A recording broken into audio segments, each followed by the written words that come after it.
Hello, everybody. My name's Richard Michael, and I'm delighted to be playing a small part in the Brecon Jazz Festival. I'm broadcasting from my home here in Kirkcaldy in Fife.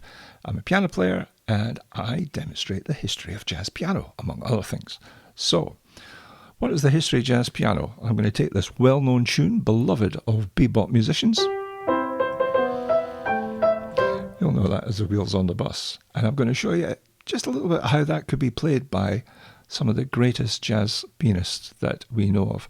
But jazz started a little bit by ragtime, and Scott Joplin was really the first jazz composer. He wasn't really a jazz composer, but the composer to write things down.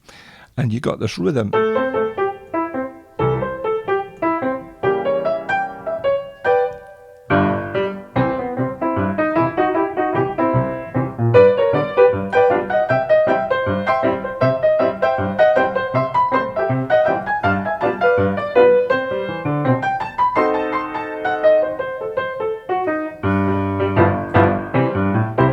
What happened was guys came along like Jelly Roll Morton, Fats Waller, who completely transformed that, and they took that rather stiff da da da da da da da da da da, and it became stride piano, totally different. And Fats Waller in particular had a lot of tricks that would do things like this,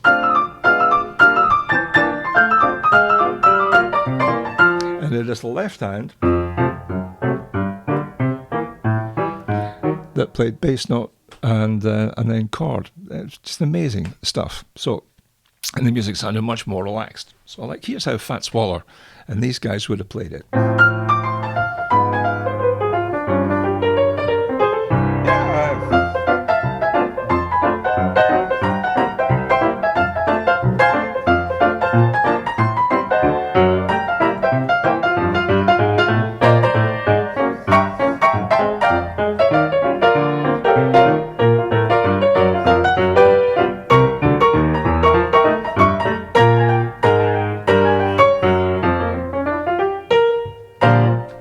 And stride piano went into what's called swing. And one of the greatest of the swing pianists was Count Basie, who hardly played anything at all. He would just play a few plunks. So Basie would lead you up the garden path by just doing this.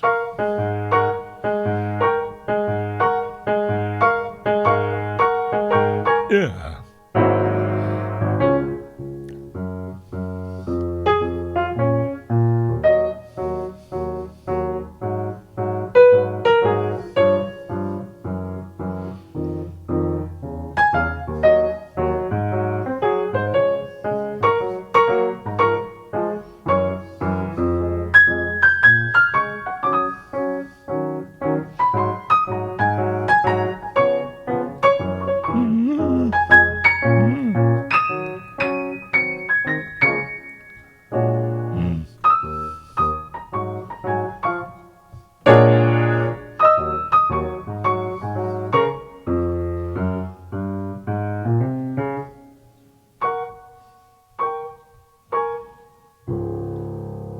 Basie was an absolute magician. He hardly played anything, but every note meant something.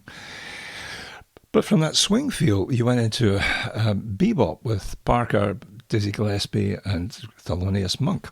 And these absolute monster musicians would then play very fast over the chords. Now, by the chords, the simple version of the Wheels on the Bus is this, just using two chords.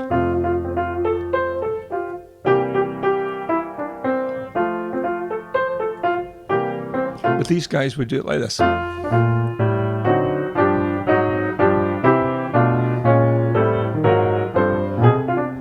So somebody like Bud Powell would do it like this.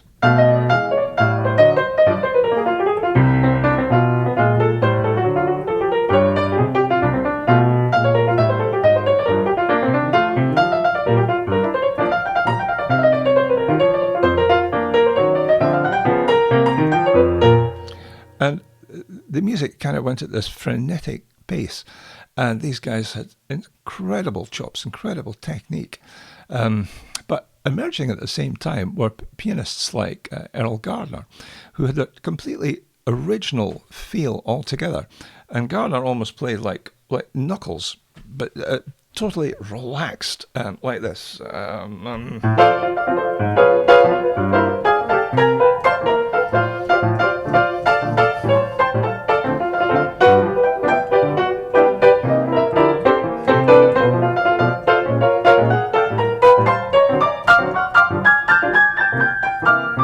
Almost sounded like his hands weren't together. He knew exactly what he was doing. And then you had somebody like George Gershwin, George Shearing, who had this locked hands technique where you play the melody here and the melody here, and it would sound like this.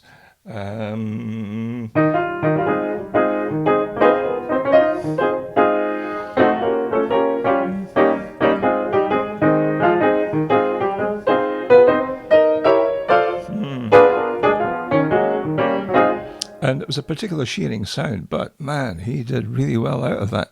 Another individual pianist, great one from that era, was Dave Brubeck. And Brubeck, a signature tune which was written half of it by Paul Desmond, was this. But you could do the wheels on the bus like that. Here we go.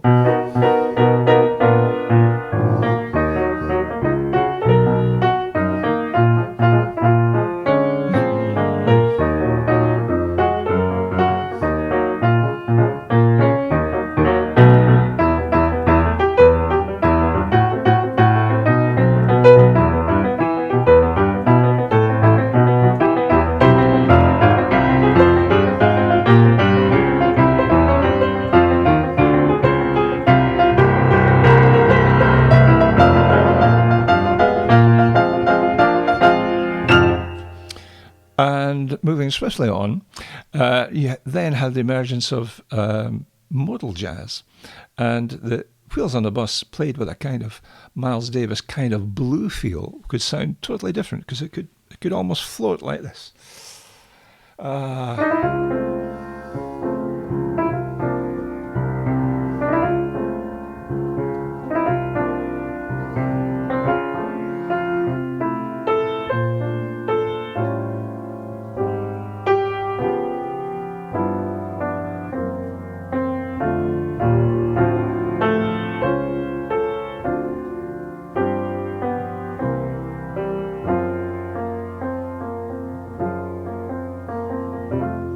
So different touch altogether. And then, of course, you had funk and people like Herbie Hancock coming along and doing this.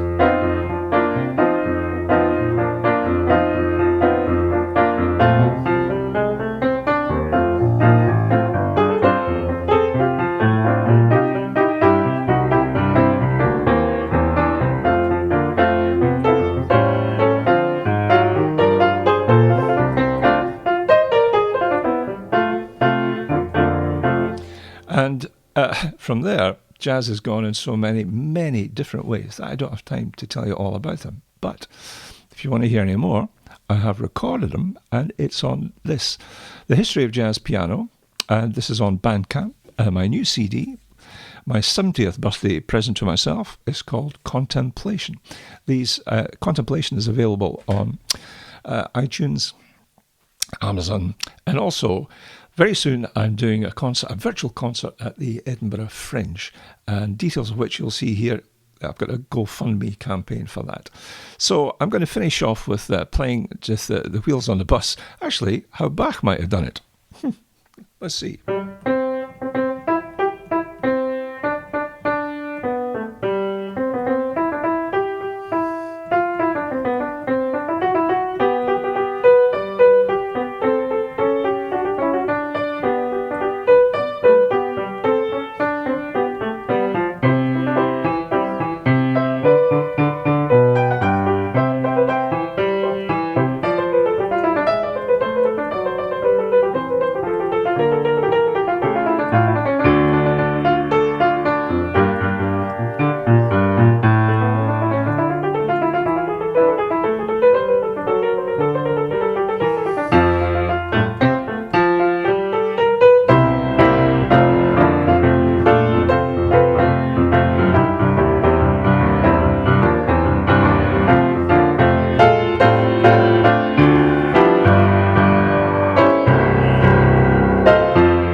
Wheels on the Bus from Richard Michael.